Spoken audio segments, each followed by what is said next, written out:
Mount Sinai, the mountain of God, real.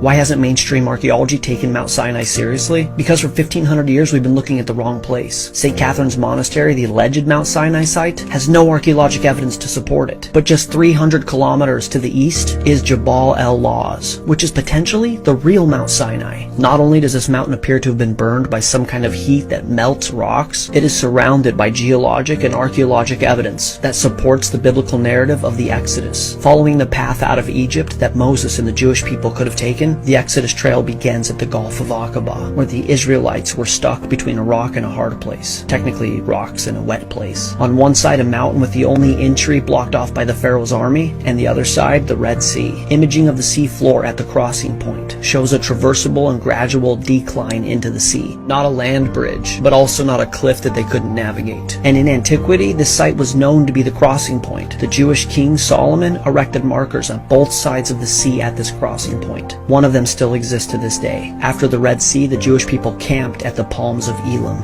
And they came to Elim, where were 12 wells of water, and 70 palm trees. After Elim was the miracle at the rock in Horeb.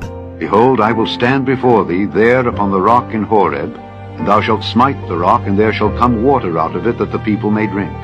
Here's what we would want to see to validate that it's the real rock at Horeb. It would need to be identifiable, near Mount Sinai, and have evidence that water flowed from it. This rock is massive. It sits atop a hill and sticks out like a sore thumb. And even though this is a desert climate, there are clear signs of erosion, and it looks like the water source came from the rock. Next stop, the altar to the golden calf. Imagine this. They had just seen God split the Red Sea and then split the rock at Horeb. Now they're watching Moses on Mount Sinai that's on fire. And what do they do to celebrate? They build an altar to a golden calf and party. At the base of Mount Sinai is an altar made of rock, and it appears to have been erected as an altar to the golden calf. There's even what appears to be Egyptian hieroglyphics of a calf inscribed on the rocks that make up the altar. And now we get to the actual mountain itself. From the base of the mountain you can see the charred rock at the peak of the mountain, and upon closer inspection, the rocks appear to be melted. What would cause rocks on the top of a mountain to melt? Is it possible that it was the presence of God that did this to these rocks? Can you imagine?